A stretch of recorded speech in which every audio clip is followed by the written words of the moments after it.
Bonsoir. Chers amis, ce soir, j'aimerais vous parler de la notion du temps dans la Bible, mais plus particulièrement du sabbat biblique. Nous allons commencer par parler de la semaine de la création. Genèse 1, les versets 1 jusqu'au chapitre 2, verset 4a. J'aimerais présenter d'abord un diagramme qui présente cette semaine de la création. Le texte commence par ces mots. Au commencement, Dieu créa le ciel et la terre. La terre était vide et vague, les ténèbres couvraient l'abîme, un vent de Dieu tournoyait sur les eaux. Au commencement, Dieu créa. Nous avons ici une borne de début du récit. Au commencement. Puis, le texte, dans la Bible hébraïque, le texte va se présenter sous forme de 7 paragraphes. La borne du début du premier paragraphe commence par « en un début », « en un commencement », littéralement. « Bereshit ». Alors, j'écris en hébreu et ensuite après je translittère. Bereshit.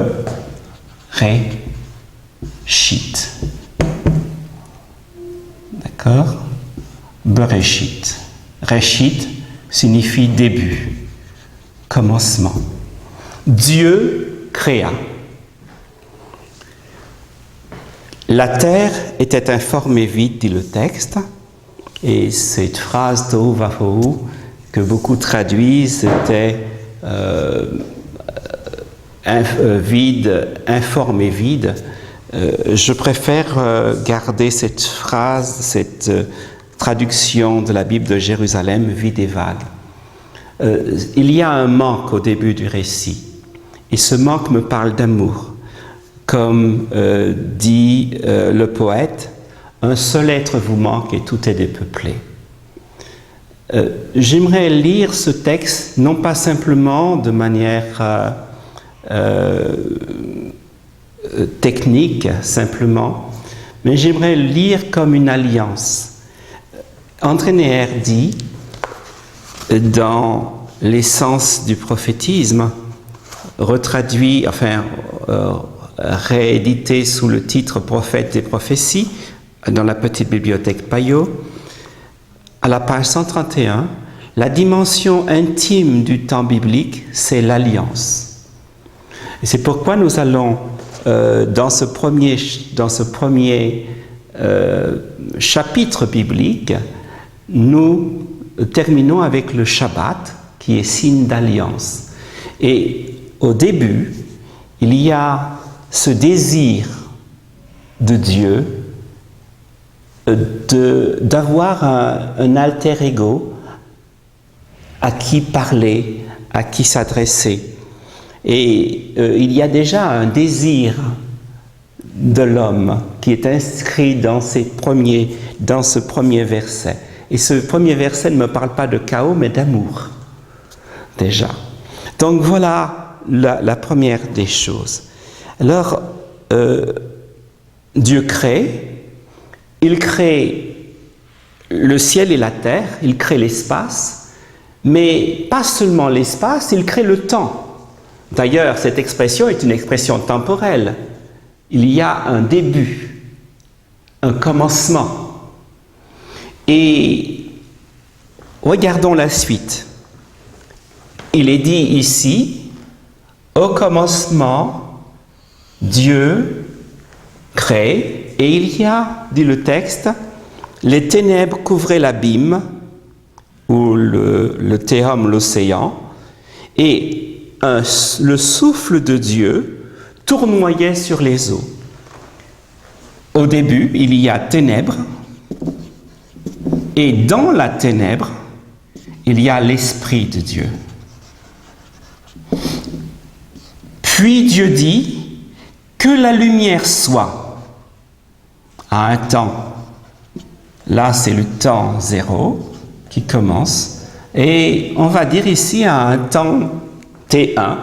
Dieu dit que la lumière soit et la lumière fut.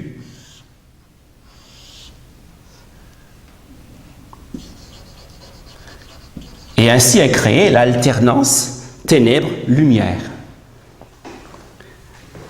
Dieu vit que la lumière était bonne, et Dieu sépara la lumière d'avec les ténèbres. Dieu appela la lumière jour et la ténèbre nuit. Il y eut un soir, puis il y eut un matin,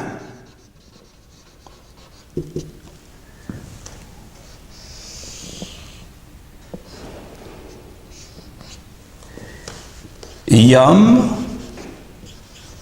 Echad. Ce mot signifie Yom, mais ici on retrouve le mot Yom appliqué à toute la période, soir, avec l'alternance soir-matin, Yom Echad, jour, littéralement, jour unique. Voilà le premier paragraphe. Il commence par une borne temporelle, au commencement, au début, et il finit par la borne de fin du premier paragraphe, c'est cette phrase Yom Echad, jour unique. Certains qui prônent le sabbat lunaire disent que le commencement signifie premier jour. Mais le texte lui-même, de la manière dont nous l'avons lu et examiné, exclut cette hypothèse. Yom Echad signifie jour unique. Il n'y a pas de jour antérieur à ce premier jour. Donc, le texte nous dit qu'il y a un jour qui est jour unique. Le premier jour, c'est le jour 1. Il n'y a pas de jour antérieur à ce jour ici. Vous avez un début, un commencement et un jour unique qui débute. La création débute. Et c'est la création de notre espace-temps que nous voyons ici. J'aimerais juste préciser encore une chose.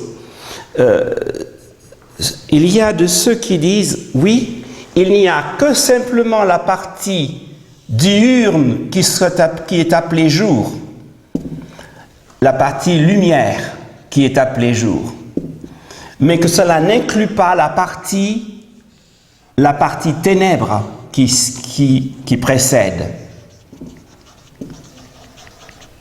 Et ainsi, pour le Shabbat, ils vont vouloir observer le Shabbat à partir du matin. Certains commencent le jour à partir du matin. Nous avons dit, il y a l'alternance soir-matin dans le texte. J'aimerais citer un texte biblique qui parle du Shabbat et qui dit que le jour commence du soir au soir. Lévitique chapitre 23, qui est un chapitre qui parle des fêtes, et le verset 32. Il dit je lis la dernière partie.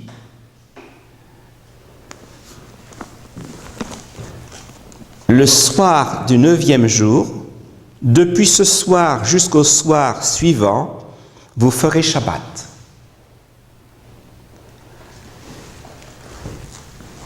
Ce soir jusqu'au soir suivant. Parce que le mot jour ici dans notre texte a deux sens. Un, il désigne la partie diurne du jour, la partie lumière du jour.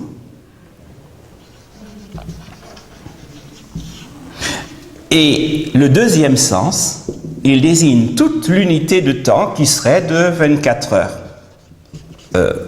Voilà. Ok. Donc ça c'est les choses. Donc il signifie ici jour unique, Yom Echad. Ça c'est le deuxième sens. Et ça, c'est le premier sens. D'accord? Il y a un soir, il y a un matin, ce fut le premier jour. Je continue avec les autres jours. Je vais inclure maintenant toute la série des jours. J'ai parlé de ce temps de début, là. Jour 1.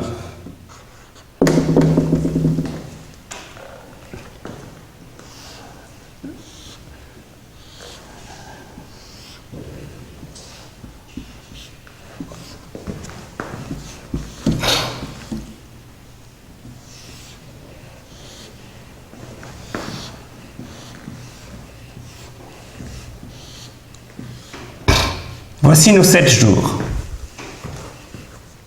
Le jour unique. Puis ensuite, il y a un deuxième jour. Ce deuxième jour, Dieu organise l'espace. Il va séparer les eaux d'en bas avec les eaux d'en haut. Ça, c'est le deuxième jour. Les eaux sont organisées en bas et en haut. Le troisième jour, c'est la lumière ici qui est créée. C'est l'alternance, enfin, je veux plutôt mettre comme ça, c'est l'alternance nuit, jour, lumière. Ici sont les eaux d'en bas, deuxième jour, jour 2, les eaux d'en haut et les eaux d'en bas qui sont organisées. Puis ensuite, le jour 3, c'est l'apparition de la Terre et la nature qui est créée. Quand je dis nature, j'entends toute la niche écologique qui va recevoir ici les habitants qui vont peupler cette niche écologique. Le 4e jour, c'est les luminaires qui apparaissent. Lune et soleil. Je devrais dire soleil-lune. Ok. Bon. Le 4e jour, ce sont les luminaires qui apparaissent. Soleil, lune, étoile. Ils servent comme marqueur du temps. 4e jour, c'est l'organisation spatiale, ce sont les habitants qui sont placés dans l'écosystème.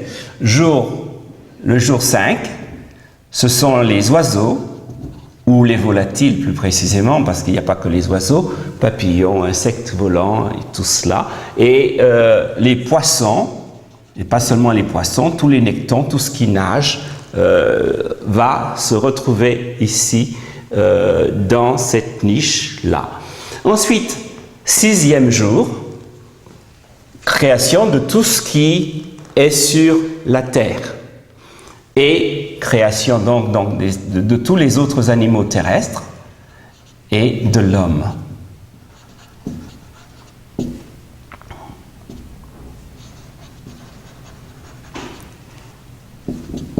C'est le 6e jour.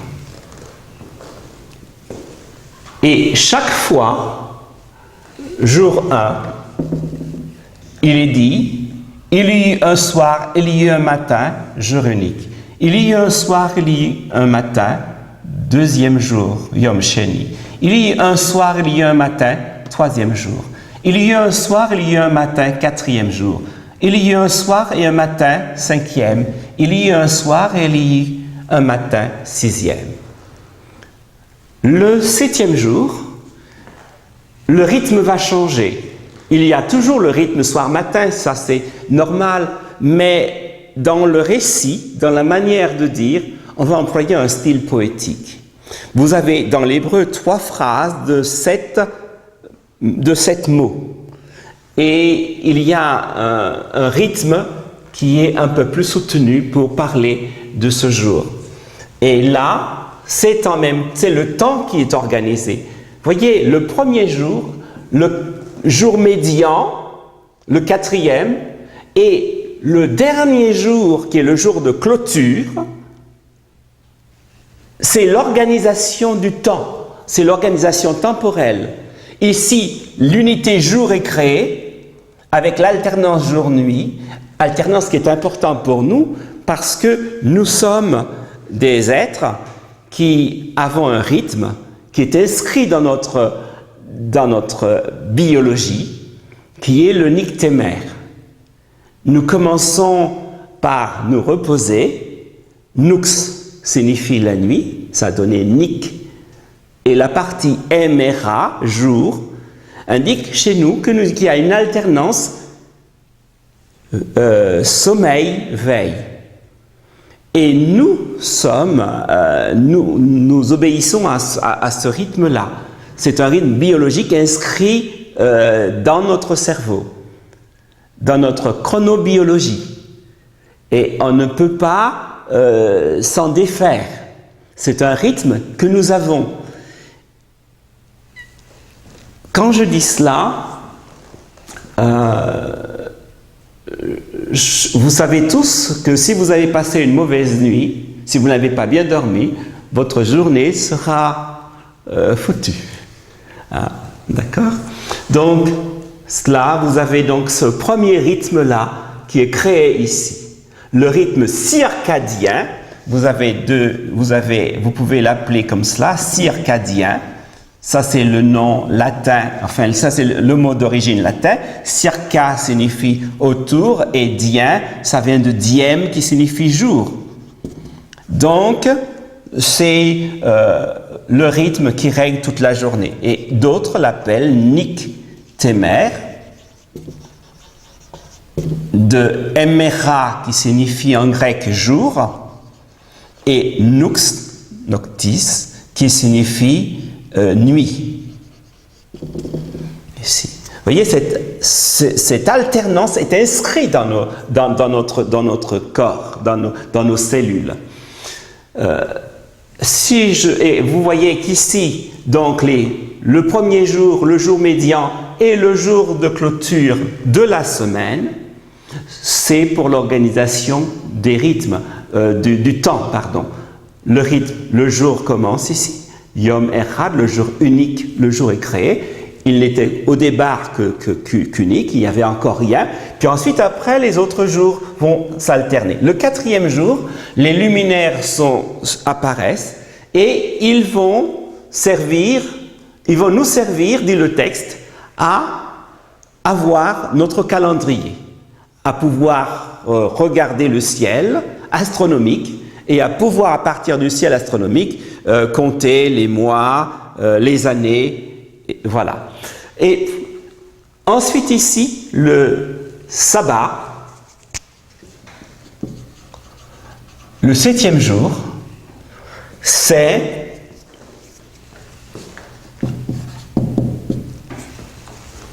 il est dit au 7e jour, alors je vais lire le texte dans Genèse, le chapitre 2, il est dit « Ainsi furent achevés le ciel et la terre avec toute leur armée.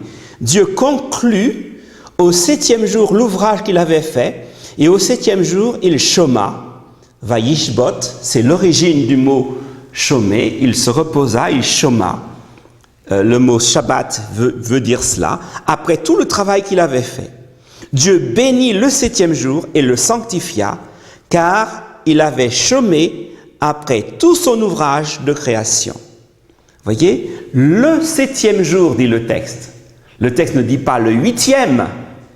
Le texte dit bien le septième jour. Dieu se repose et il bénit ce jour et il le sanctifie. C'est important parce que ce jour est un jour béni et un jour saint, sanctifié. Un jour sacré et un jour béni. C'est la différence avec les autres jours. Et il crée un rythme que nous devrions suivre pour pouvoir gérer notre vie. Ce n'est pas seulement un rythme chronobiologique, il est un rythme qui entre dans notre biologie, nous devons nous reposer, c'est une nécessité pour pouvoir reprendre souffle. C'est intéressant d'ailleurs que le texte va parler de Dieu, il va dire que Dieu reprit souffle et il se reposa ce jour-là, mais en réalité l'homme a besoin de reprendre souffle et de se reposer ce septième jour. Ça fait donc partie de la biologie, mais ce n'est pas seulement cela. C'est un jour où Dieu est présent. Intéressant de noter que le premier jour, on nous dit que l'Esprit de Dieu était présent au-dessus des eaux. Il y avait l'Esprit de Dieu qui était présent ce jour-là. Et on nous parle ici d'un manque, parce qu'on nous dit que la terre, elle est vide et vague. Et ce manque est comblé par, justement, au sixième jour, l'apparition de l'homme, finalement. Et le Shabbat, Dieu pourra bénir l'être humain et le sanctifier. Le sabbat est un signe d'alliance entre Dieu et l'homme. J'aimerais juste observer encore, j'ai parlé d'alliance et j'ai cité ce texte d'André Neyer et je voudrais le répéter. La dimension intime du temps biblique, c'est l'alliance. Or, ce premier chapitre de la création se termine avec le Shabbat, qui est justement un signe d'alliance entre l'homme et Dieu. Un signe d'alliance entre l'homme et Dieu. Remarquez que le texte nous parle de cela. Il n'y a plus... là, on avait chaque fois comme terme, comme borne de paragraphe, il y a eu un soir, il y a eu un matin, Yom Echad, jour unique. Il y a eu un soir, il y a eu un matin, jour deuxième. Chaque fois, nous avions cette alternance jour-nuit comme borne de récit. Ici, je ne retrouve pas, c'est une structure un peu particulière. J'ai comme expression temporelle qui revient souvent, comme expression temporelle qui revient à 3 reprises, on va le lire ici, vous avez l'expression septième jour. Vous voyez, septième jour est repris 3 fois. Verset 2. Dieu conclut au septième jour l'œuvre qu'il avait faite et au septième jour, deuxième fois, il chôma après tout l'ouvrage qu'il avait fait. Verset 3. Dieu bénit le septième jour et le sanctifia. À 3 reprises, Dieu insiste et enfonce le clou. 3 fois, vous avez l'expression le septième jour. Pas le 8e. Je sais qu'il y a quelqu'un qui a écrit un ouvrage qui me fait un peu, dont le titre me fait sourire, un ouvrage très édifiant au demeurant qui s'appelle « Dieu ne sait pas compter ». Mais croyez-moi, Dieu sait compter. 1, 2, 3, 4, 5, 6, 7. Le 7e jour, c'est le Shabbat.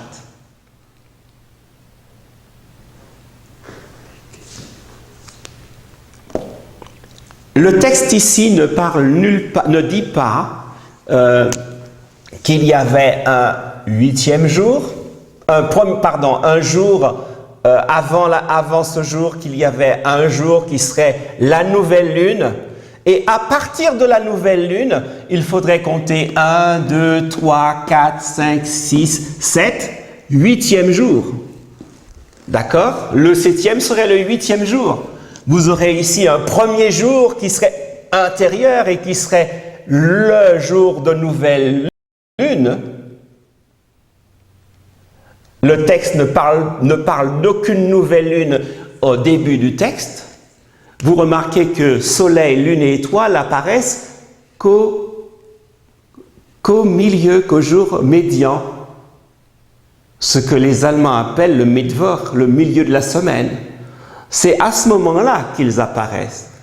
Or, s'il y avait nouvelle lune ou clair ou je ne sais, ce serait à ce moment-là. Ça voudrait dire qu'il faudrait compter à partir de cela, je ne sais. Mais ce n'est pas ce que le texte déclare. J'aimerais juste revenir sur cette structure. Remarquez que le sabbat est important parce qu'il est béni et qu'il est saint. Dieu bénit et il sanctifia le jour.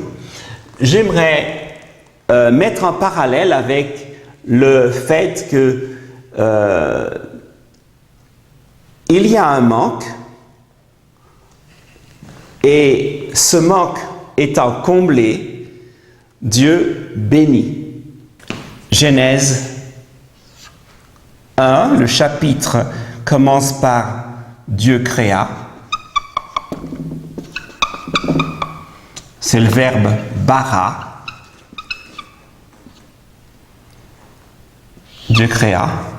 Et ça, c'est le début, la borne de début. Et la borne de fin contient le sabbat avec l'expression Dieu bénit. Le verbe, c'est berer. Dieu bénit, berer. Le livre lui-même, ça c'est le premier chapitre de la Genèse. Genèse 1, Genèse 2, verset 2. Voilà, Dieu bénit ce jour-là. Et si je regarde maintenant l'ensemble du livre de la Genèse, le premier chapitre, ça c'est la première ligne du premier verset, mais si je regarde le livre de la Genèse lui-même, de Genèse, pardon, j'ai les deux premiers chapitres parlent de création, donc ça commence avec la création, et ensuite après ça se termine avec un chapitre poétique qui est une bénédiction, la bénédiction du patriarche Jacob. Vous voyez? De la même manière que mon texte avait commencé au commencement Dieu créa, et il s'était terminé avec le Shabbat, qui était écrit sous forme poétique. Et tout le Pentateuque lui-même commence donc effectivement par la création et finit par deux chapitres de bénédiction de la plume par Moïse. Voilà pour le début. Ensuite, juste ceci, pour le mot saint, j'aimerais attirer l'attention, juste un clin d'œil. Nous disons le Saint-Esprit, le roi HaKodesh. Et vous voyez qu'ici, vous avez l'Esprit qui apparaît au premier jour, et cet esprit, nous le voyons à l'œuvre pleinement. C'est vrai, dans toute la création, il est là. Mais vous remarquez qu'essentiellement, chaque fois, il est dit Dieu parle, Dieu parle, Dieu parle, Dieu parle. La parole, il y a 10 paroles dans le texte. Mais plus précisément, quand nous arrivons au Shabbat, on nous dit que Dieu sanctifie. Et ça, c'est l'œuvre de l'Esprit. Voilà, juste pour cette première partie.